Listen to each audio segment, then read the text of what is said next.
ఈరోజు దేశంలో most happening city ఏదైనా ఉందంటే ఫస్ట్ చెప్పాల్సిన పేరు అమరావతి. రాబోయే రోజుల్లో అమరావతి ఒక ఫ్యూచర్ సిటీగా మారిపోతుందని చెప్తున్నాం. శ్రీధర్ పాటిబండ్ల గారు అమరావతిలో ఎంట్రీ ఇవ్వడానికి రీజన్ ఏంటి? నేను పుట్టిన ఊరు కంతేరండి. నేను లోకల్ వాసినే. ఇక్కడ నుంచి అమెరికా వెళ్ళిన వాడినే. దేనిపైన వర్క్ చేస్తుంది? టెక్నాలజీనా, ఐటీనా, రియల్ ఎస్టేటా, ఏంటి? సో అది టెక్నాలజీ కంపెనీ అండి, కంప్లీట్గా technology based company. Castex growth is phenomenal. First ఇయర్లోనే $3.5 million గ్రోస్ టర్న్ ఓవర్ చేసినాము. అంత గ్రోత్ ఉన్నప్పుడు కాన్సన్ట్రేషన్ ఇంకా దానిలోనే ఇంకా నంబర్ 1 ఎలా వెళ్ళాలనే ఇది ఉంటుంది. కానీ సడన్ ట్విస్ట్ రియల్ ఎస్టేట్ అంటే ఫస్ట్ ఏంటంటే రూపాయి ఎంత వస్తుంది మీ ఇన్వెస్ట్మెంట్కి అనేది పక్కన పెడితే ఇన్వెస్ట్మెంట్ సేఫ్గా ఉండాలి. నేను అట్లాంటి ఫీల్డ్స్నే నేను చూజ్ చేసుకుంటాను. సో ఇదే ఫార్ములా మీరు యుఎస్లో అప్లై చేయబట్టే టాప్ క్లాస్ రియల్టర్గా అక్కడ కూడా ఎదిగారని. అంటే నేను స్ట్రాంగ్గా బిలీవ్ చేసేది ఏంటంటే ఒకటి డబ్బులు సంపాదించడం, అండ్ రెండోది దాన్ని ప్రాపర్గా ఎట్లా ఇన్వెస్ట్ చేయాలి.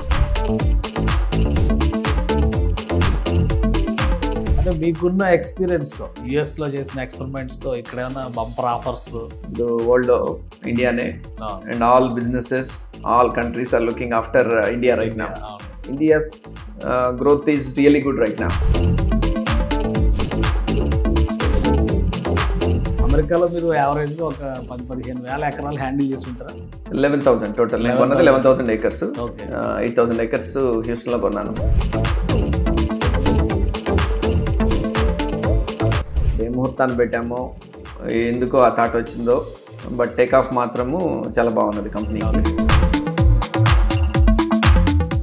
నమస్తే, నేను Keshav. Welcome to Suman TV. ఈరోజు దేశంలో మోస్ట్ హ్యాపెనింగ్ సిటీ ఏదైనా ఉందంటే ఫస్ట్ చెప్పాల్సిన పేరు అమరావతి. రాబోయే రోజుల్లో అమరావతి ఒక ఫ్యూచర్ సిటీగా మారిపోతుందని చెప్తున్నాం. కానీ ఎవరెవరు అమరావతికి వస్తున్నారు అనేది కూడా చాలా ఇంపార్టెంట్ ఫ్యాక్టర్ అవుతుంది. ఇప్పుడు నేను ఒక స్పెషల్ గెస్ట్తో కూర్చుని ఉన్నాను. ఆయన ఒక ఎన్ఆర్ఐ. మామూలుగా ఎన్ఆర్ఐగానే కాకుండా ఇక్కడ కూడా ప్రమోటర్గా తనదైనటువంటి రోల్ నిర్వహిస్తున్నారు కేబీపీ డెవలపర్స్ పేరుతో. అసలు అమరావతి పైన వాళ్ళ దృష్టి ఎలా పడింది, కేబీపీ డెవలపర్స్ వచ్చిన తర్వాత ఇక్కడ యాక్టివిటీ ఏ విధంగా మారబోతుంది, మరీ ముఖ్యంగా రియల్ ఎస్టేట్ కన్స్ట్రక్షన్ రంగంలో కొత్త టెక్నాలజీస్, కొత్త టెక్నిక్స్, వెస్ట్రన్ కంట్రీస్ ఫాలో అవుతున్నటువంటి విధానాల్ని ఇక్కడ అమలు చేస్తామని చెప్తున్నారు ఆయన. ఆయన పేరు శ్రీధర్ పాటిబండ్ల గారు. ఒకసారి ఆయనతో మాట్లాడదాం. నమస్తే సార్. నమస్తే అండి సార్. చాలా రోజులుగా చూస్తున్నాం అమరావతికి సంబంధించి ఒక 1.5 yearలో యాక్టివిటీ ఒక జూమ్ లెవెల్లో పెరుగుతూ పోతూ ఉంది. చాలామంది వస్తున్నారు. అందరూ కూడా ఫారిన్ ఇన్వెస్టర్స్, మన దేశం మీద, మనం ముఖ్యంగా జన్మభూమి మీద ఇంట్రెస్ట్ ఉన్న వాళ్ళు చాలామంది వస్తున్నారు. ఆ కోవలో చూసినప్పుడు శ్రీధర్ పాటిబండ్ల గారు అమరావతిలో ఎంట్రీ ఇవ్వడానికి రీజన్ ఏంటి? రీజన్ అని అంటే నెంబర్ 1, నేను పుట్టిన ఊరు కంతేరండి. నాగార్జున యూనివర్సిటీ ఆపోజిట్ 2 kilometers ఇక్కడ నుంచి. అండ్ నా ఎడ్యుకేషన్ అంతా కూడా గుంటూరులోనే అయింది. డిగ్రీ వచ్చేసి నేను హిందూ కాలేజ్లో చేశాను. అండ్ నా మాస్టర్స్ వచ్చేసి TJPSలో చేశాను. తర్వాత ఒక 2 years లెక్చరర్గా కూడా వర్క్ చేశాను గుంటూరులో. సో నేను లోకల్ వాసినే. ఇక్కడ నుంచి అమెరికా వెళ్ళిన వాడినే. తర్వాత ఇంకొక 2 years హైదరాబాద్లో వర్క్ చేసి 2002లో US వెళ్ళాను. అండ్ ఒక 9.5 years ఎంప్లాయీ కింద వర్క్ చేశాను వేరే ఆర్గనైజేషన్లో. తర్వాత 2011 అనుకుంటాను నాకు అరౌండ్ మార్చ్ నాకు గ్రీన్ కార్డ్ వచ్చింది. అండ్ 2012లో I started my own consulting company. Started అనే కంటే కూడాను నా partner Suresh Katamreddy, he started a company and we both used to work for another company in Houston. దాన్ని మా ఇద్దరి పేర్ల మీదకి మార్చుకొని దెన్ నేను ఒక 50% పార్ట్నర్ కింద క్యాస్టెక్లో 2012లో స్టార్ట్ అయ్యాను అనమాట. So Castex growth is phenomenal. Last 14 yearsలో మేము ఆల్మోస్ట్ $160 million కంపెనీని గ్రో చేసినాము. అంత ఫాస్ట్గా ఎందుకు గ్రో చేయగలిగినాము అని అంటే కనుక it's the combined strength of me and Suresh. కలిసి ఉంటే కలసొక్కు అంటారు, మహాబలం అంటారు. కాంబినేషన్ అంత పెద్ద సక్సెస్ అయిందండి. డెఫినెట్గా అది కలిసి ఉంటే కలసొక్కు అనేది ఒకటి. రెండోదేమో రైట్ కాంబినేషన్. ఇప్పుడు నేను I'm very strong on the sales side and he's very strong on the technical side. So that is what is needed for the growth of any consulting company. So technical aspects అని తను చూసుకునేవాడు, anything related to sales నాకు అప్పటికే అంటే అసలు ఆ company core area ఏంటి, దేనిపైన వర్క్ చేస్తుంది, టెక్నాలజీనా, ఐటీనా, రియల్ ఎస్టేటా ఏంటి? సో అది టెక్నాలజీ కంపెనీ అండి, కంప్లీట్గా technology based company. And we're strong in ERP, enterprise resource ప్లానింగ్లో వెరీ స్ట్రాంగ్ అనమాట. దాంట్లో కూడాను మా ఇద్దరి బ్యాక్గ్రౌండ్స్ వచ్చేసి ఏఆర్పి కాల్డ్ as పీపుల్సాఫ్ట్. మా ఇద్దరిది కూడాను పీపుల్సాఫ్ట్ బ్యాక్గ్రౌండ్. నేను సేల్స్ సైడ్ ఉండేవాడిని, సురేష్ ఏమో టెక్నికల్ సైడ్ ఉండేవాడు. మా ఫస్ట్ క్రిస్మస్ పార్టీలో నేను చెప్పాను అనమాట ఏమని, company first year almost 3.5 million చేసినాం. January 1st, 2012లో అఫీషియల్గా ఇద్దరం కలిపి లాంచ్ చేసినాము. బై ది ఎండ్ ఆఫ్ 2012 అంటే by December we hit about 3.5 million. First ఇయర్లోనే $3.5 million గ్రోస్ టర్న్ ఓవర్ చేసినాం. Very good number. So first year within 1 yearలోనే 3.5 million business చేసినాము. సో ఇక అప్పటి నుంచి ఇక బ్యాక్ తిరిగి చూసుకోవాలా. సో ఇక అప్పటి నుంచి every year on year growth, కొన్ని ఇయర్స్ అయితే 200-300% గ్రోత్ కూడా ఉన్న సిచ్యువేషన్స్ ఉన్నాయి. అట్లా ఒక 110 million వరకు we have grown the company organically. Okay. So మామూలుగా అంత గ్రోత్ ఉన్నప్పుడు కాన్సన్ట్రేషన్ ఇంకా దానిలోనే ఇంకా నంబర్ 1 ఎలా వెళ్ళాలనే ఇది ఉంటుంది. కానీ sudden twist, real estate development చేయాలి, డెవలపర్స్గా రూపాంతరం చెందాలి. సో ఈ కాజ్ ఎక్కడి నుంచి స్టార్ట్ అయింది మీకు? అంటే అమెరికాలోనే స్టార్ట్ చేశారా, లేదా ఇప్పుడు ఇండియాలోనే ఎక్స్పెరిమెంటల్గా వస్తున్నారని అనుకోవాలా? సో అంటే నేను స్ట్రాంగ్గా బిలీవ్ చేసేది ఏంటంటే, ఒకటి డబ్బులు సంపాదించడం, అండ్ రెండోది దాన్ని ప్రాపర్గా ఎట్లా ఇన్వెస్ట్ చేయాలి. సో అప్పుడే మీకు డబుల్ గ్రోత్ ఉంటుంది. సంపాదించడం ఒకటి, డబ్బులు రాగానే ఏమవుతుంది అని అంటే, the biggest culprit in the human is the brain. డబ్బులు రాగానే ఏమవుతుంది, 10 directionsలో పుల్ అవుతుంది మీకు బ్రెయిన్. ఒక ఇల్లు కొందామా, లేకపోతే ఒక ఎక్స్పెన్సివ్ కార్ కొందామా, లేకపోతే ఒక 50,000 తగలేసి వెకేషన్కి పోదామా, ఇట్లాంటి వాటితో మల్టిపుల్ డిస్ట్రాక్షన్స్ ఉంటాయి మైండ్కి. నేనేంటనంటే from the very beginning very discipline. చాలా మంది అనుకుంటారు చాలా డిసిప్లిన్గా ఉండాలి, కంపల్సరీ ఫైనాన్స్ విషయంలో కంట్రోల్డ్గా ఉండాలని, బట్ చేయలేకపోతారు. అంటే మీకు ఎక్కడి నుంచి వచ్చింది మరి ఇంత గ్రిప్పింగ్ నాలెడ్జ్ దాని మీద? ఐ థింక్ డిఎన్ఏలోనే ఉందనుకుంటాను. అదే మీ ఫాదర్ బ్యాక్గ్రౌండ్ ఏంటంటే ట్రైనింగ్ అంటే ఏం తీసుకోలేదు. ఓకే. బట్ ఏంటంటే అఫ్ కోర్స్ మన అప్బ్రింగింగ్ కానివ్వండి, మనం పడిన స్ట్రగుల్స్ కానివ్వండి, ఏమేమి చేయకూడదో నేర్చుకున్నాం. సో ఇదే ఫార్ములా మీరు యుఎస్లో అప్లై చేయబట్టే యుఎస్లో కూడా ఒక అంటే టాప్ క్లాస్ రియల్టర్గా అక్కడ కూడా ఎదిగారు. నేను ఎందుకంటే కొంతమంది ఎన్ఆర్ఐస్ దగ్గర నుంచి కూడా కొంత ఇన్ఫర్మేషన్ తీసుకుంటే మీరు ఆల్రెడీ అక్కడ చాలా పెద్ద పెద్ద వెంచర్స్ హ్యాండిల్ చేశారు అన్నారు. అది కూడా వింటే thousands of acres చెప్తున్నారు. అందులో మరి వాస్తవం ఏంటనేది మీరే చెప్పాలి. అవును. సో ఇందాక చెప్పినట్టు ఒకటేమో సంపాదించడం ఒకటి, రెండోదేమో దాన్ని ప్రాపర్గా ఇన్వెస్ట్ చేయటం. సో ఇప్పుడు నాకు తెలిసిన 2 బిజినెసెస్ ఏంటి అని అంటే కనుక, ఒకటి ఐటీ, రెండోది దాన్ని ప్రాపర్గా నేను రియల్ ఎస్టేట్లో ఇన్వెస్ట్ చేసుకుంటూ వచ్చినాను యుఎస్లో. సో 2012లో స్టార్ట్ చేసాము మేము IT company. Real estate investment మేము స్టార్ట్ చేసింది 2015. ఆ టైం ఇటువైపు ట్రాన్స్ఫార్మ్ అవుతూ మొదలుపెట్టారు. స్లోగా వచ్చిన మనీ అంతా కూడాను చిన్న ఇన్వెస్ట్మెంట్స్తో స్టార్ట్ చేశాను 2015లో. బట్ బాగా హెవీగా ఇన్వెస్ట్ చేసింది 2017 to 2021. కానీ మధ్యలో కరోనా ఉంది కదా, చాలా మంది డిస్టర్బ్ అయ్యారు. కరెక్ట్. కరోనా ఉన్నా కానీ అప్పుడు మాకేంటనంటే బిజినెస్ గ్రోత్ ఈజ్ చాలా బాగుండేది కరోనా టైంలో. మిగిలిన అన్ని బిజినెసెస్లు సఫర్ అయినా కానీ యుఎస్ ఐటీ బిజినెస్లో వచ్చేటప్పటికి చాలా ఫ్లరిష్ అయినాయి కరోనా టైంలో. ఎందుకంటే everything is remote, everything is online. So దాంతో ఏంటంటే జాబ్స్ కానివ్వండి విపరీతమైన డిమాండ్ వచ్చింది. ఆల్మోస్ట్ మాకు డబుల్ అయిన నెంబర్స్ కరోనా టైంలో బాగా కలిసి వచ్చింది. బ్లెస్సింగ్ ఇన్ డిస్గైజ్ అని అంటారు కదా. సో అట్లా మాకు లక్కీగా ఆ కరోనా టైం 2.5-3 years మా బిజినెస్ నెంబర్స్ డబుల్ అయ్యి, సో ఆ మనీ రావటం, దాన్ని ప్రాపర్గా అదే టైంలో నేను చిన్నగా స్టార్ట్ చేసింది. Then I formed a group. అట్లా ఆల్మోస్ట్ 8,000 acres కొన్నాం హ్యూస్టన్లో, టెక్సస్లో. ఎందుకంటే మా బేస్ అదే. మ్యాక్సిమము మా దగ్గర ఉన్న డబ్బులతోనే పే చేసుకోవడానికే ప్రయత్నిస్తాం. ఇప్పుడు నాకు ఎల్టీవీ అని అంటారు, loan to value. Loan to value వచ్చేసేసి నాకంటే నా loan to my value of the property is only 8%. అంటే 92% of my properties is paid of. కానీ 8,000 acres అనేది ఒక పెద్ద వాల్యూమ్. దాన్ని అంటే ఏ ఉద్దేశంతో చేస్తారు? జస్ట్ రియల్ ఎస్టేట్ డెవలప్మెంట్ అంటే ఇల్లు కట్టడం అనే కాన్సెప్టేనా, లేదంటే మన వాళ్ళు చాలా ప్రాజెక్టులు, వెంచర్స్, రిక్రియేషన్ సెంటర్స్ ఇట్లాంటివన్నీ కూడా డెవలప్ చేస్తున్నారు, అలాంటివి ఏమన్నా ఉన్నాయి అక్కడ? అంటే అట్లని కాకుండా బేసిక్గా మెయిన్ చేసేది ఏంటంటే there are 3 ways for us to make money in real estate. The first way is buying the land and flipping. Okay. ఒక మార్కెట్ అంటే మేము ఏది కూడాను మార్కెట్ నుంచి కొనలా, మేము అన్ని హోల్సేల్ డీల్స్ ఎక్కువ కొన్నాం అనమాట. త్రూ సిబిఆర్ఈ అనండి ఆర్ జేఎల్ఎల్ అనండి, మాకు we have a good network of CBRE and జేఎల్ఎల్తో మాకు మంచి రిలేషన్ ఉన్నది హ్యూస్టన్లో. So we get the wholesale deal before it gets into the retail market.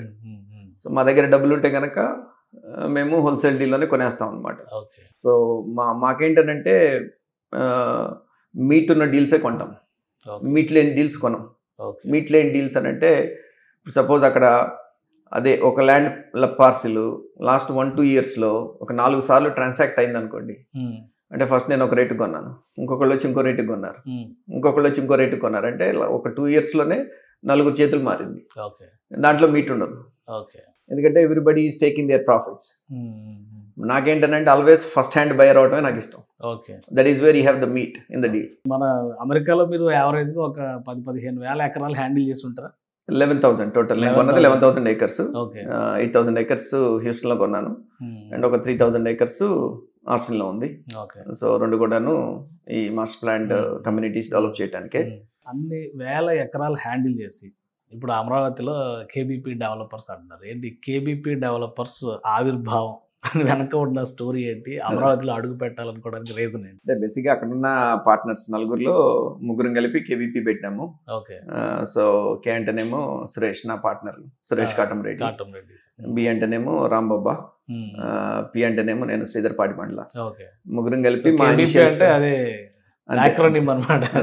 First initial మా లాస్ట్ నేమ్స్ లో ఫస్ట్ లెటర్ తీసుకొని పెట్టిన పేరు అనమాట కేబీపీ డెవలపర్స్ అనేది. ఏ ముహూర్తాన్ని పెట్టామో ఎందుకో ఆ థాట్ వచ్చిందో, బట్ టేక్ ఆఫ్ మాత్రము చాలా బాగున్నది కంపెనీకి.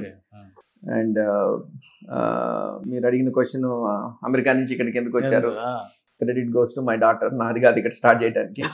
సో వర్నేట్లానే ఒకరోజు కూర్చొని మాట్లాడుతున్నప్పుడు షీఈ్ 18 years నన్ను వచ్చి అడిగింది, డాడీ నువ్వు చెప్తుంటావు కదా don't put all eggs into one basket అని చెప్పి నువ్వు ఎప్పుడు మాట్లాడుతుంటావు కదా, మరి నీకు ఇండియాలో అసలు ఒక ఇన్వెస్ట్మెంట్ కూడా లేదు, నీకు మొత్తం యూఎస్లోనే నువ్వు ఇన్వెస్ట్ చేసుకుంటా వెళ్ళిపోతున్నావు. ఐ డోంట్ నో చెప్పొచ్చో లేదో కానీ, బట్ రష్యాకి యూఎస్కి వార్ వచ్చింది అనుకోండి ఫర్ ఎగ్జాంపుల్, మొత్తం నీ వాల్యూ అంత జీరో కదా డాడీ ఇక్కడ.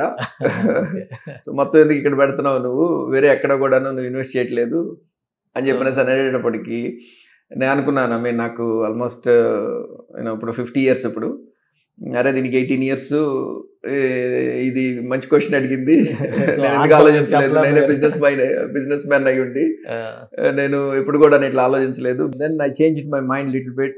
దెన్ ఐ సెడ్ మన ఇండియాలో కూడా కొంత ఇన్వెస్ట్ చేద్దాం మనము. Plus India's growth is really good right now. So GDP తీసుకోండి మీరు, 2 digit ఆల్మోస్ట్ హిట్ అయిన జీడిపి ఏదన్నా ఉంది అని అంటే కనుక ఇప్పుడు వరల్డ్లో ఇండియానే. And all businesses, all countries are looking after India right now. So బాగానే ఉంటుంది ఇక్కడ ఇన్వెస్ట్ చేస్తే కనుక.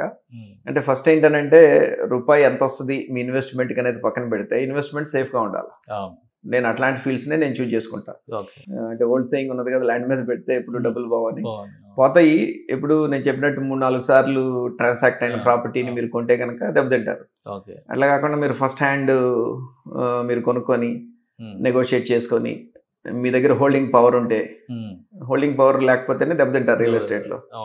ఎక్కువ పెట్టి కొన్నా 3-4 ట్రాన్సాక్ట్ అయిన ప్రాపర్టీని కొన్నా మీ దగ్గర హోల్డింగ్ పవర్ ఉండి ఇంకో 5-10 ఏళ్ళు వెయిట్ చేస్తే then you will get a good appreciation.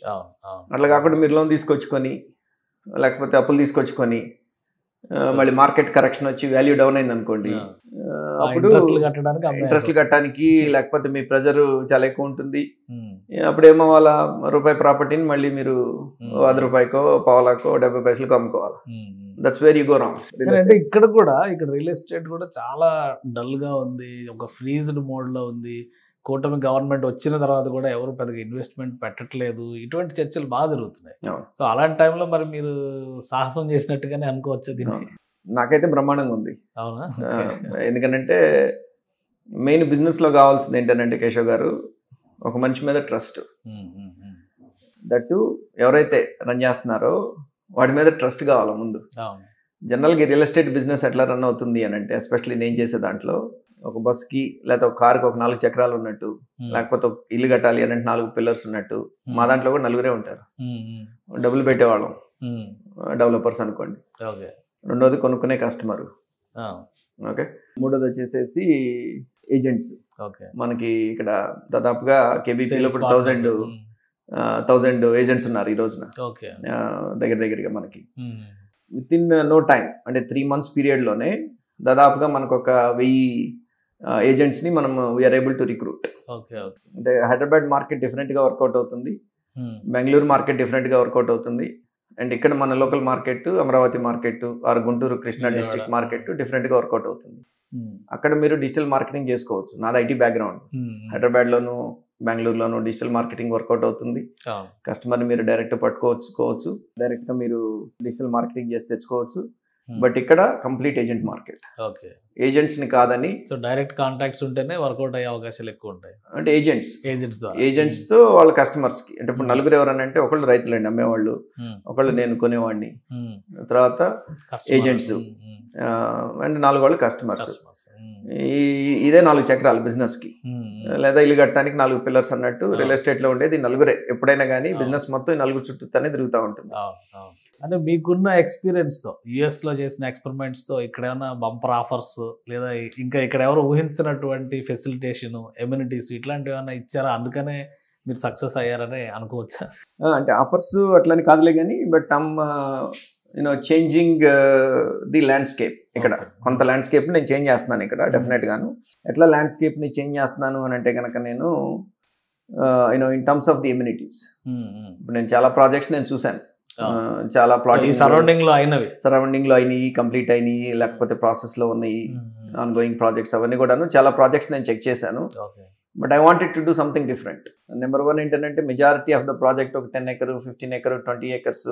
The biggest headache here is the land pooling. Land pooling అనేది ఇట్స్ నాట్ ఈజీ మనకి ఇక్కడ. అంటే గవర్నమెంటల్ ఆస్పెక్ట్స్ కానివ్వండి, లీగల్ ఆస్పెక్ట్స్లో కానివ్వండి, డాక్యుమెంటేషన్ కానివ్వండి, వాట్ ఎవర్ ఇట్ ఈస్, మాకు యూఎస్లో ఉన్నంత క్లీన్గా ఉండదు. 11,000 ఎకరాలు కొన్నా కానీ నాకు ఎప్పుడు ఏ ప్రెషరు లేదు. బట్ ఇక్కడ ఈ 60 ఎకరాలు 30 ఎకరాలు కొనేటప్పటికి నాకు 11,000 ఎకరాలకి పట్టినంత టైము దానికంటే 3 రెట్ల టైం దీనికి పట్టింది. 90 ఎకరాలు ఇక్కడ కొనేటప్పుడు. మీరు 24లో 8 నెలలు ఇప్పుడు కంటిన్యూస్ గా ఉంటున్నారంటే అర్థం. 11,000 ఎకరాలు హ్యాండిల్ చేసి ఇక్కడ 30-60 ఎకరాలు ఇక్కడే కూర్చోబెట్టేసింది అంటే అది సిస్టమ్ గొప్పతనం అనుకో. Correct. I mean challenging. Land bank, land pooling is a big challenging without any doubt. నాకనే కాదు ఎవరికైనా, ఇక్కడ లోకల్ వాళ్ళు కానివ్వండి, ఎక్స్పీరియన్స్లో ఉన్న వాళ్ళు కానివ్వండి, ఎన్ఆర్ఐస్ కానివ్వండి. కాకపోతే ఒకటేంటంటే వాట్ పీపుల్ స్ట్రాంగ్లీ బిలీవ్డ్, మా కేవీపీది బజ్ క్రియేట్ అవ్వడానికి మార్కెట్లో, మాకు సేల్స్ ఎంత రెస్పాన్స్ ఉండడానికి కారణం, స్ట్రాంగ్ అని బిలీవ్ అయ్యేది ఏంటి అని అంటే కనుక ట్రస్ట్ ఇన్ అస్. నేను ఆల్మోస్ట్ ఒక్కరోజు కూడా మిస్ కాకుండా లాస్ట్ 3.5 monthsలో మార్నింగ్ 10 అంటే I'm the first worker to come to my office. Night 10 వరకు ఇక్కడే కూర్చుంటారు. రైతులు రానివ్వండి మాట్లాడతాను. That's my passion. I love to interact with people. జనాలతో మాట్లాడటం నాకు ఇష్టం. వాళ్ళు ఏం మాట్లాడుతున్నారు ఏంటి, లేకపోతే డెవలపర్స్తో మాట్లాడటం, వాళ్ళ నుంచి సజెషన్స్ తీసుకోవటం, వాళ్ళు ఎందుకు సక్సెస్ అయ్యారు, ఒక ప్రాజెక్ట్ ఎందుకు ఫెయిల్యూర్ అయింది, నాకు ఉన్న గ్లోబల్ ఎక్స్పీరియన్స్ నేను మిక్స్ చేసి, అండ్ ఇంతవరకు ఎవరు ఇవ్వనటువంటి చుట్టుపక్కల ఎమ్యూనిటీస్ని నేను ఈ ప్రాజెక్ట్లోకి నేను తీసుకురాబోతున్నాను. క్లబ్ హౌస్ అని చెప్పి పెడుతున్నారే కానీ ఎవరు కూడా క్లబ్ హౌస్ ఇవ్వట్లా. అంటే ఒక 10, 15, 20 acresలో ఇవ్వాలి అని అన్నా కానీ కొద్ది కష్టమే ఇక్కడ. దట్టు ల్యాండ్ ఎక్స్పెన్సివ్ అయ్యే కొద్దికి ఇప్పుడు క్లబ్ హౌస్ అనేది మీరు మీ ల్యాండ్లోనే ఇవ్వాలా. ఇప్పుడు ఒక వెంచర్ వేస్తున్నారు అని అంటే మీకు 10% గ్రీన్ స్పేస్ వదలాలా, 1% యూటిలిటీస్కి వదలాలా. క్లబ్ హౌస్ ఇవ్వాలి అని అంటే మీరు గ్రీన్ స్పేస్లోనూ కట్టలేరు, 1% యూటిలిటీ స్పేస్లోనూ కట్టలేరు. మీకు వచ్చిన పర్సంటేజ్ ఏదో ఉంటుంది, 52-53% ఏదో ఉంటుంది. దాంట్లోనే మీరు క్లబ్ హౌస్కి స్పేస్ వదలాలా. అప్పుడు ఆల్రెడీ ప్లాటింగ్ అయ్యే టైంకే మీకు ల్యాండ్ చాలా ఎక్స్పెన్సివ్ అవుతుంది. ఒక 1000 గజాలు వదలాలి అని అంటే మరి చాలా ప్రాఫిట్ కొట్టేస్తుంది డెవలపర్ ఆ క్లబ్ హౌస్ ఇవ్వాలి అని అంటే. ఒకటి ల్యాండ్ రూపంలో, రెండోదేమో బిల్డింగ్ కట్టాలి. సో దాంతో ఏంటంటే మీ 20 ఎకరాలు, 15 ఎకరాలు, 25 ఎకరాల్లో చేసిన వాళ్ళు అపార్ట్మెంట్స్లో కొంతవరకు ఇచ్చారు కానీ క్లబ్ హౌసెస్, స్విమ్మింగ్ పూల్స్ అట్లాంటివి. బట్ ఓపెన్ ప్లాటింగ్ వెంచర్స్లో నేను ఇంతవరకు క్లబ్ హౌస్ అన్న వెంచర్ అయితే నేను ఇంతవరకు చూడాల. బట్ నేను ఇక్కడ ఆల్మోస్ట్ 25,000 square feet ఉన్న క్లబ్ హౌస్ కడుతున్నాను నేను. అది 100% కడతాను దాంట్లో. మళ్ళీ డౌట్ కూడా లేదు. స్విమ్మింగ్ పూల్ కానివ్వండి, లేకపోతే ఒక యాంఫీ థియేటర్ కానివ్వండి, ల్యాండ్స్కేప్ లోకల్ ఫ్లేవర్ లేకుండా జనరల్గా ఇక్కడ జరుగుతుంది ఏంటంటే ఇప్పుడు ఒక ల్యాండ్స్కేప్ ఏదైనా ఒక ప్రాజెక్ట్లో చేసిన అతనికి ల్యాండ్స్కేప్ ఇచ్చేస్తున్నారు, లేదో ప్రహరీ వాల్ కట్టిన ఒక 4 వాల్స్ కట్టిన అతనికి ప్రహరీ వాల్ ఇచ్చేస్తున్నారు, లేదో ఒక 4 ఓవర్ హెడ్ ట్యాంక్స్ కట్టిన వాళ్ళకి ఓవర్ హెడ్ ట్యాంక్ ఇచ్చేస్తున్నారు. అంతేగాని sub contracts is okay, but what I'm saying is there is no proper engineering behind it. ఆ ఇంజనీర్ డెవలప్మెంట్ లేదు. ఇప్పుడు నేను చేస్తుంది ఏంటంటే ఒక MEP కన్సల్టెంట్ని పెట్టుకున్నా, ఒక ల్యాండ్స్కేప్ కన్సల్టెంట్ని పెట్టుకున్నా, ఒక స్ట్రక్చరల్ ఇంజనీర్ని పెట్టుకున్నా, అండ్ ఒక ఆర్కిటెక్ట్ని పెట్టుకున్నా. ఈ నలుగురితో ఒక టీం ఫామ్ చేసుకున్నాను. నేను వాళ్ళకి ఇచ్చిన ఇన్స్ట్రక్షన్స్ ఏంటి అని అంటే కనుక నాకు ఈ ప్రాజెక్ట్లో లోకల్ ఫ్లేవర్ కనపడకూడదు, సో సంథింగ్ డిఫరెంట్. ఈ KBP వాళ్ళది అనే బ్రాండ్ నాకు ఈ ప్రాజెక్ట్తో ఎస్టాబ్లిష్ అయిపోవాలా. మీరు సమ్ న్యూ ఫ్యాక్టర్ పట్టుకురండి నా ప్రాజెక్ట్స్లోకి, అండ్ కొనుక్కున్న వాళ్ళకి అప్రిసియేషన్ ఎట్లా అవుద్ది అని చెప్పనేసి ఆలోచించిన. వేరే డెవలపర్స్ చెప్పిన దాన్ని బట్టి ఒక ఆయన మంచి సజెషన్ ఇచ్చారు. ఏమన్నారనంటే ఎప్పుడు లైవ్లీగా ఉండాలి మీరు చేసిన ప్రాజెక్ట్, అప్పుడే అప్రిసియేషన్ ఎక్కువ ఉంటుంది కొనుక్కున్న కస్టమర్. లైవ్లీగా ఉండాలంటే ఏం చేయాలంటే కొన్ని విలాస్ కట్టాలి. సో మీరే విల్లాస్ కట్టాలి, అన్ని చోట్ల కట్టలేము, కస్టమర్ చాయిస్ కాదు. కరెక్ట్ అన్ని చోట్ల కట్టలేము. ఎందుకంటే if the project is 20 kilometers 30 kilometers అవే ఉందనుకోండి, అక్కడ మీరు నిజంగా ఇల్లు కట్టాలి అని అనుకున్నా కానీ అక్కడి నుంచి మీకు ట్రాన్స్పోర్టేషన్ ఉండదు, ఇవన్నీ చేయలేము కొన్ని చోట్ల. బట్ లక్కీలీ ఈ ప్రాజెక్ట్లో నాకు కలిసి వచ్చిన అడ్వాంటేజ్ ఏంటంటే అన్నిటికీ దగ్గరగా ఉంది ఈ project. 60 acres location priority. First అసలు 60 acres అక్కడ చేయటం అనేదే it's a big task. So నేను వచ్చిన తర్వాత టోటల్ ల్యాండ్స్కేప్ చుట్టుపక్కలంతా మారిపోయింది ఇక్కడ, ఈ ప్రాజెక్ట్ చుట్టుపక్కలంతా కూడా. నెక్స్ట్ నేను అనుకున్న విజన్ అంతా కూడాను దాంట్లో 100% తీసుకురావాలి, ఇంక్లూడింగ్ విలాస్. నేను 20 విలాస్ నేను కడతానని నేను అనౌన్స్ చేసినాను. జస్ట్ సో దట్ కొనుక్కున్న వాళ్ళకి ఏంటంటే కనీసం 30% 40% మినిమం నా ప్రాజెక్ట్ అయ్యేలోపు అప్రిసియేషన్ రావాలి వాళ్ళు పెట్టిన ప్రతి రూపాయికి. విలాస్ కట్టి లైవ్లీగా పెడితేనే దానికి వాల్యూ వస్తుంది కొనుక్కున్న కస్టమర్కి అనే ఉద్దేశంతో 2 years మెయింటెనెన్స్ మొత్తం నేను పెట్టుకున్నా. ఈ ప్రాజెక్ట్ మెయింటెనెన్స్ మొత్తం ఈ ఫెసిలిటీస్ ఇవ్వటమే కాకుండా ప్లస్ 3 years అక్కడి నుంచి 3 yearsకి కస్టమర్కి నా దగ్గర కొనుక్కోవాలి అని అంటే ముందుగానే ఆ 3 years కూడా మెయింటెనెన్స్కి మీరు ఫీజు పే చేయాలి అని చెప్పి ఆ 3 years మెయింటెనెన్స్ డబ్బులు కూడా ముందుగానే తీసుకొని ఆ maintaining that maintenance account, so that 5 ఏళ్ళు మీకు కంప్లీట్గా ప్రాజెక్ట్ లైవ్లీగా ఉండాలి. ఉంటే కొనుక్కున్న వాళ్ళకి కూడా అప్రిషియేట్ అవుతుంది ప్రాజెక్ట్. ఇప్పుడు లొకేషన్ మీరు అసలు ఎలా చూస్ చేసుకున్నారు? అది అక్కడ నుంచి ఏమన్నా ఆఫర్ వచ్చిందా, లేదా మీరు ఈ ఏరియా అయితేనే బెస్ట్ అని చెప్పని డిసైడ్ అయ్యారు? ఎందుకంటే ఆ పాయింట్ చాలా ఇంట్రెస్టింగ్ జోన్ అది. అదే కాజా టోల్ గేట్ కి పక్కనే చాలా దగ్గర, మోస్ట్ హ్యాపెనింగ్ ప్లేస్ అది ఫ్యూచర్ లో. సో చాలా ప్రాజెక్టులు కూడా అక్కడ దగ్గరలో వస్తున్నాయి. ఆ లొకేషన్ ఎలా చూస్ చేసుకున్నారు? సో నాకు ఆ లొకేషన్ ఎందుకు చూస్ చేసుకున్నాను అని అంటే కనుక that is the most happening location after the capital. ఈ చుట్టుపక్కల మీరు ల్యాండ్స్కేప్ అంతా మీరు చూసినట్లయితే కనుక అమరావతి తర్వాత అంటే అమరావతి కూడాను ఇంకా టైం పడుతుంది. రోడ్లు కానివ్వండి, అండర్ గ్రౌండ్ కేబుల్స్, ఈ వర్క్ అంతా నడవడానికి కొంత టైం పడుతుంది. ఒక 2 years పట్టొచ్చు అని అనుకుంటున్నాను, 2 to 3 years పట్టొచ్చు అని అనుకుంటున్నాను. బట్ ఈ లొకేషన్ ఎందుకు చూస్ చేసుకున్నాను అని అంటే కనుక అసలు ట్రై సిటీ అని పేరు పెట్టడానికి రీజన్ ఏంటంటే it is 20 minutes from 3 major cities. Try city అనే పేరు ఎట్లా వచ్చింది అని అంటే గుంటూరుకి 20 minutes, విజయవాడకి 20 minutes అండ్ అమరావతికి 20 minutes. మూడింటికి కూడా 19 kilometer డిస్టెన్స్ లో వచ్చింది మనం. అండ్ ఈవెన్ ఇటు తెనాలి కూడా 19 kilometers వచ్చింది. సో అది ఆలోచించలేదు. తెనాలి రోడ్డు కూడా ఏదో డెవలప్ అవుతుంది నెక్స్ట్. అంటే ఇప్పుడు మా ముందు నుంచి ముందుకెళ్తే కనుక it is connecting to that Tenali and Chilmuru road, అది కూడా కనెక్ట్ అవుతుంది. And on top of it ఇక్కడ మేజర్ మంచి ఫ్యాక్టర్ ఇక్కడ మా లొకేషన్కి అడ్వాంటేజెస్గా కాబోతుంది ఏంటంటే కనుక బటర్ఫ్లై జంక్షన్.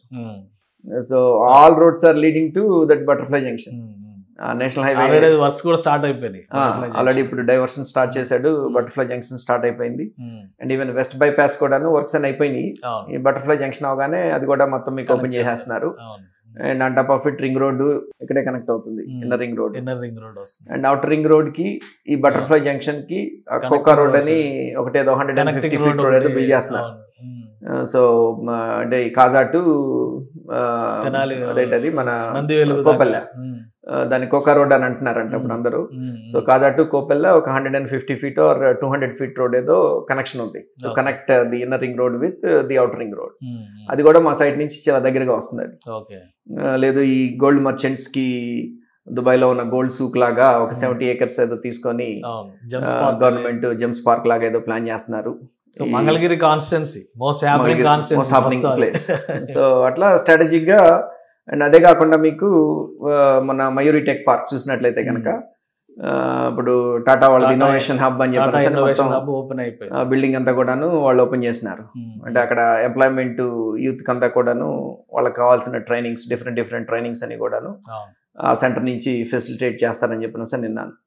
ఏదన్నా major employer or major corporate ఎవరన్నా వచ్చి మాకు ఒక 2 million square feet కావాలి అని అంటే ఉన్న ఒకే ఒక ఆప్షన్ ఏంటంటే the IT towers of Elegio. So which I know things are happening behind. వాటిని కూడాను లైమ్ లైట్లోకి తీసుకురావడానికి అది ప్రయత్నాలు జరుగుతున్నాయి అని చెప్పి నేను విన్నాను. రామకృష్ణ వెనిజియో టవర్స్ మా సైడ్ నుంచి కనపడతా ఉంటాయి. అంటే నాది విల్లా రెడీ ప్రాజెక్ట్ ఇది. నేను కట్టడమే కాకుండా వేరే వాళ్ళు వచ్చి కట్టుకున్నా కానీ 3.5 kilometers ఇమీడియట్ గా నివాస యోగ్యం. అది అక్కడ కన్స్ట్రక్షన్ అయితే ఇమీడియట్ గా ఉండొచ్చు, కుటుంబం అక్కడ స్టే చేయొచ్చు. అలాంటి ప్లేస్ మీరు చూస్ చేసుకోవాలి. కరెక్ట్. అన్ని ప్లేస్లు ఒక్కొక్కసారి అంటే అన్ని కలిసి వస్తాయి అన్నట్లు దీనికి ఏంటంటే మంచి లొకేషన్ అవటము, రైతులు నమ్మి నాకు ఒక 60 acres అమ్మటము. అదర్వైజ్ ఇన్ని ఎమ్యూనిటీస్ నేను ఇవ్వలేకపోయేవాడిని. ఈ క్లబ్ హౌస్లు కానివ్వండి, లేకపోతే basketball courts, shuttle courts, tennis courts, beach volleyball courts, outdoor gyms కానివ్వండి, ఇండోర్ జిమ్స్ కానివ్వండి, ఇవన్నీ కూడాను నేను అంటే రెగ్యులర్గా అందరూ ఇచ్చే ఎమ్యూనిటీస్ కాకుండా my plan is to spend about 25 crores on the extra amenities on this project. Location ఒకటి, లొకేషన్తో పాటు నేను 60 acres పూల్ చేయటం ఒకటి, ప్లస్ నేను కొనుక్కొని ముందుకెళ్తున్నా. మొత్తం కంప్లీట్గా ప్రాజెక్ట్ మొత్తము నేను రిజిస్ట్రేషన్ చేయించుకొని నేను ముందుకెళ్తున్నాను. అదొక అడ్వాంటేజ్ లొకేషన్తో పాటు. రెండోది ఏంటంటే ఎన్ఆర్ఐ ప్రమోటర్స్ ముగ్గురు కూడా global experience, almost out side the country 23, 24, 25 years నుంచి బయట ఉండి ఆ గ్లోబల్ వరల్డ్ చూసొచ్చి ఆ గ్లోబల్ మార్కెట్ ఎట్లా ఉంటుందని చూసొచ్చి ఆ ఇమ్యూనిటీస్ అన్నీ కూడాను దీంట్లోకి తీసుకురావటం, అది పీపుల్ బిలీవ్డ్. అందుకని ఇటు మీరు చిత్తూరు నుంచి ఇటు వైజాగ్ అనండి, లేకపోతే రాయలసీమ నుంచి అనండి, లేకపోతే ఎన్ఆర్ఐ కస్టమర్స్ దాదాపు ఒక 50-60 ఎన్ఆర్ఐ కస్టమర్స్ కొనుక్కున్నారు దీంట్లో, just because of our backgrounds. అంటే మీరు అనుకున్నది ఆ టైంకి ప్రాజెక్ట్లో ప్లాట్స్ కొనుక్కున్న వాళ్ళు కూడా కన్స్ట్రక్షన్ స్టార్ట్ చేసుకోవచ్చు. ఇప్పుడు నేనే స్టార్ట్ చేస్తాను కదా ఒక 20. సో వాళ్ళు నేను ఫస్ట్ క్వార్టర్లోనే, నెక్స్ట్ ఇయర్ ఫస్ట్ క్వార్టర్లోనే నా విలా స్టార్ట్ చేస్తాను. నేను స్టార్ట్ చేస్తున్నాను అని అంటే ఇట్ ఈస్ రెడీ. సో ఇంకెవరైనా కానీ కన్స్ట్రక్షన్ కొనుక్కున్న వాళ్ళు ఉంటే, ఇప్పుడు నాకున్న డిమాండ్ చూస్తే 20 కాదు కదా, దగ్గర 100 విల్లాస్ నన్ను అడిగేటట్లు 20 అనేది. మీరు ఒకవేళ ఇప్పుడు ప్లాట్ తీసుకున్న వాళ్ళు మీరు కట్టి పెట్టమంటే మీరు కట్టి ఇవ్వడానికి ready, you are open for that also. కన్స్ట్రక్షన్లో నేను generally I don't like vertical. My core business is always horizontal. Landscape develop చేయడం వరకే నాది. నాకెందుకు కన్స్ట్రక్షన్ ఈజ్ బిగ్ సైకిల్ అని నా ఉద్దేశం. అండ్ చాలా కాంపోనెంట్స్ దాంట్లో చూసుకోవాలా, కలర్ చూసుకోవాలా, లైట్ ఫిక్సర్స్ అంటారు, ప్లంబింగ్ ఫిక్సర్స్ అని అంటారు, డోర్లు అంటారు, వాస్తు అంటారు, ఇవన్నీ చాలా కాంపోనెంట్స్ ఉంటాయి ఆ కన్స్ట్రక్షన్లో. అందుకని వీలైనంత వరకు నేను కన్స్ట్రక్షన్కి దూరంగా ఉంటాను. నేను నా ఎక్స్పర్టీజ్ అంతా కూడాను ఎంతసేపటికి హారిజాంటల్ డెవలప్మెంట్, ల్యాండ్ కొనటం, దాన్ని బ్యూటిఫుల్గా ప్లాటింగ్ ఎట్లా చేయాలి ఏంటి అన్నీ కూడాను, ఎట్లా ప్రాపర్గా ఎలక్ట్రిక్ ఏంటి, ప్లంబింగ్ ఏంటి, ఎంత కెపాసిటీ తీసుకురావాలి, ల్యాండ్స్కేప్ ఎట్లా ఉండాలి, ఎంట్రన్స్లు ఎట్లా ఉండాలా, సెక్యూరిటీ ఎట్లా ఉండాలా, ఇట్లాంటి ఆస్పెక్ట్స్ మీద నాకు ఎక్కువ ఇంట్రెస్ట్ ఉంటుంది. బట్ ఫార్చునేట్లీ ఇది రెడీ టు లివ్ అనే లొకేషన్లో ఉంది కాబట్టి, ప్లస్ మంచి ఆపర్చునిటీ మాకు కేవీపీకి, అంత ల్యాండ్ బ్యాంక్ అవటం, ఇవన్నీ చేయడానికి ఉన్న స్కోప్ ఉన్న ప్రాజెక్ట్ కాబట్టి ఫైనాన్షియల్స్ పక్కన పెడితే మా డ్రీమ్ ప్రాజెక్ట్ లాగా దీన్ని, ఒక ఫస్ట్ ప్రాజెక్ట్ మీరు ఒక డ్రీమ్ ప్రాజెక్ట్ గా ఇక్కడ ఎస్టాబ్లిష్ చేయాలని చెప్పని అనుకుంటున్నాను. దాంతో మా బ్రాండ్ ఎస్టాబ్లిష్ అయిపోవాలి. దసరాకి ఏమో సీఎం గారు సిఆర్డి ప్రాజెక్ట్ ఆఫీస్ ఓపెన్ చేయాలని ప్లాన్ చేస్తున్నారు. మీరేమో phase 2కి వెళ్ళాలి. phase 2 విత్ విల్లాస్ ప్లాన్స్, తర్వాత ఎలివేషన్స్ ఏంటి, ఇవన్నీ కూడాను దసరాకి ఓపెన్ చేయాలనే ప్లాన్తో ఉన్నాం. సో నెక్స్ట్ ఏంటి కేవీపీ ఫ్యూచర్ ప్లాన్స్? ఇప్పుడు ఆల్రెడీ 2 వెంచర్స్ వేసారు, ఒకటి క్లారిటీ వచ్చింది, ట్రై సిటీ గురించి చెప్పారు, ఇంకోటి మచిలీపట్నం దగ్గర అంటున్నారు. ఏంటి కేవీపీ ప్లానింగ్? అంటే ఫుల్ ఫ్లెడ్జ్డ్గా అక్కడ ఎలా అయితే thousands of acres మీద వర్క్ చేశారో ఆంధ్రప్రదేశ్లో కూడా మీ ఫుట్ ప్రింట్ అలానే ఉంటుందా? కరెక్ట్. ఐ మీన్ డెఫినెట్గా ఇప్పుడు చూడండి, నేను యూఎస్లో లేను, మరి నా ఐటీ బిజినెస్ రన్ అవుతుంది కదా, నేను యూఎస్లో లేను, నా రియల్ ఎస్టేట్ వెంచర్స్ అన్నీ కూడాను. అంటే ఇప్పుడు ఎట్లా ఉందనంటే టెక్నాలజీ వరల్డ్లో మీరు అక్కడ కూర్చొనే మీరు పని చేయాల్సిన పని లేదు. మీరు I mean all my businesses are in autopilot. ఇప్పుడు సురేష్ ఐటీ మొత్తం సురేష్ టేక్ కేర్ చేస్తున్నాడు, గోగినేని మొత్తం ఆ రియల్ ఎస్టేట్ అంతా తను చూసుకుంటున్నాడు యూఎస్లో. దాంతో ఏమైందనంటే నాకు కొంత ఫ్రీ టైం దొరికింది.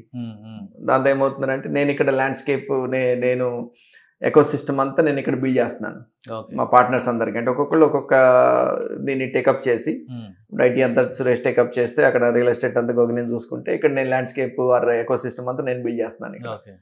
ఇది కంటిన్యూస్గా అంటే నేను ఉంటేనే రన్ అవ్వాలనేది కాకుండా I built all the right teams, sales side కానివ్వండి, అడ్మినిస్ట్రేషన్ సైడ్ కానివ్వండి, అకౌంటింగ్ సైడ్ కానివ్వండి, తర్వాత ఆపరేషన్ సైడ్ కానివ్వండి, I built all the right teams. అంటే కొంచెం గ్లోబల్ ఎక్స్పీరియన్స్ ఉన్నది కాబట్టి ప్రాసెస్ ఓరియంటెడ్గా ఉంటాము. అంటే మరి మిగిలిన వాళ్ళకి ఎంత టైం పట్టింది ఏంటో తెలియదు కానీ but my systems are way better based on my customer feedback కానివ్వండి, based on my agent feedback కానివ్వండి. ఒక 3 నెలల్లో I was able to build a better system than anybody else out there in the market. So future projects kuda alane expect cheyochu antaru. Continuous ga this will continue. Andhra Pradesh lo continue avutundi and we have plans to expand it into Hyderabad and Bangalore. Already naku Bangalore lo decent portfolio unnadi akkada. But I don't do the plotting and all that. Oka major builder తో నాకు I don't wanted to take the name but I have A partnership with major builder, Bengaluru builder. So అక్కడ ఏం చేస్తాము అని అంటే land pool చేసేసి legal అంతా అయిపోయిన తర్వాత సిఎల్యూ అంటాం, అక్కడ మన నాలాని అక్కడ కన్వర్షన్ ఆఫ్ ల్యాండ్ యూసేజ్ అని అంటాము. సిఎల్యూ అయిన తర్వాత నేను ఆ బిల్డర్కి ఇచ్చేస్తాను అనమాట. I add my markup and I give it to the builder. So అట్లా ఒక 100 acres వరకు మనకి ఇప్పుడు ట్రాన్సాక్షన్లో ఒక 17 acres ఫ్లిప్ చేసాం తనకి. అండ్ ఇప్పుడు ఇంకొక 63 acres ఇప్పుడు ప్రజెంట్ అది మార్కెట్లో ఉన్నదన్నమాట. Already you are there in Bengaluru already ఉన్నది. Plus I have a hotel Bloom అని ఒక I built a 3-star hotel in Bengaluru on Whitefield main road. ఒక 55 room హోటల్ ఒకటి కన్స్ట్రక్ట్ చేశాను అది. So that is my third line of business. So technology అయిపోయింది, real estate అయిపోయింది, ఇప్పుడు హాస్పిటాలిటీకి మెల్లిగా ఎంటర్ అవుతున్నాను. అండ్ హాస్పిటాలిటీలో జస్ట్ ఐ థింక్ మీరు రావటమో లేకపోతే సుమన్ టీవీ వాళ్ళు రావటమో ఎలా విశేషం ఏమో తెలియదు కానీ 15th హ్యాండ్ ఓవర్ చేశాను వాళ్ళకి. August 15th just got a message building లోకి ఎంటర్ అవుతున్నప్పుడే మెసేజ్ వచ్చింది, sir we were sold 100% last night అని. సో విత్ ఇన్ 20 days లో మా వాళ్ళు బ్లూమ్ వాళ్ళు they were able to sold all 55 rooms last night. So surprise. హాస్పిటాలిటీలో అమరావతికి ఏం ప్లాన్ లేదా? ఇప్పుడు గవర్నమెంట్ 3-star 4-star 5-star అంటుంది కదా. సో గుడ్ క్వశ్చన్ మీరు అడిగింది. So I already prepared couple of DPRs. So నేను టూరిజం డిపార్ట్మెంట్ వాళ్ళని already I approached and same Bloom already construct చేసి నేను హ్యాండ్ ఓవర్ చేస్తున్నాను కాబట్టి I'm putting DPRs, 1 for Vizag and 1 for Tirupati. So Bloom కి requirement ఉన్నది, ఒక వైజాగ్ కానివ్వండి, ఒక తిరుపతి కానివ్వండి ఆంధ్రప్రదేశ్లో. And hoping next would be Amaravati and విజయవాడకు కూడాను. అంటే నేను ఆల్రెడీ కట్టి ఆల్రెడీ వాళ్ళకి 100 hotels ఉన్నాయి nation wide. So they are looking for Andhra Pradesh. Hyderabad requirement ఉన్నది కొంత, బట్ హైదరాబాద్లో ప్రాబ్లం ఏంటంటే the numbers are not working out. చూద్దాము ఒకటి కడదాము అని అనుకున్నా కానీ ది ROI జనరల్గా ఇన్వెస్టర్కి ఏం కావాలి అని అంటే ROI ఏంటి, నువ్వు ఎంత ఇన్వెస్ట్ చేస్తున్నావు, నీకు ROI ఎంత వస్తుంది. బెంగళూరులో it's working out really good for me. And ఇక్కడ వైజాగ్ కానివ్వండి, తిరుపతి కానివ్వండి, if I get support from the government I'm ready to invest. ఒక 50 crore వైజాగ్ ఇన్వెస్ట్ చేయడానికి రెడీగా ఉన్నాను. అట్లానే 50 crore తిరుపతికి I put the budgets for it. So let's see where it goes. Right. Thank you Sridhar గారు అన్ని ఎక్స్ప్లెయిన్ చేసినందుకు and all the best for your future projects. Thank you. ఇది శ్రీధర్ గారు ఇచ్చినటువంటి ఎక్స్పీరియన్స్ అండ్ ఆయన ఎక్స్ప్లెనేషన్స్ చూస్తే కనుక అమరావతిలో మోస్ట్ హ్యాపెనింగ్ ప్లేసెస్లోనే వాళ్ళు ఒక వెంచర్ని తీసుకొచ్చారు. ట్రై సిటీ పేరుతో అన్ని ఎమ్యూనిటీస్ ఉన్నాయి. ఆ ఫ్యూచర్ ప్రాజెక్ట్స్ గురించి కనుక మీరు తెలుసుకోవాలనుకుంటే కనుక స్క్రాల్ అవుతున్న నంబర్స్కి కాంటాక్ట్ చేయొచ్చు, మీకు కావాల్సినటువంటి ఇన్ఫర్మేషన్ తీసుకోవచ్చు. అలానే అమరావతి డెవలప్మెంట్ స్పేస్తో పాటు ఆంధ్రప్రదేశ్లో రీషేపింగ్ ఇప్పుడు జరుగుతున్నటువంటి ప్రతి ప్రక్రియలో ఇన్వాల్వ్ కావడానికి తాను సిద్ధంగా ఉన్నారు అని చెప్తున్నారు శ్రీధర్ గారు. అమెరికాలో సాధించినటువంటి విజయాల్ని బేస్ చేసుకొని రాబోయేటువంటి రోజుల్లో భవిష్యత్ ఆంధ్రప్రదేశ్ని తీర్చిదిద్దడంలో తన పాత్ర తాను పోషిస్తానని చెప్తున్నారు. ఇది KBP డెవలపర్స్ సక్సెస్ స్టోరీ.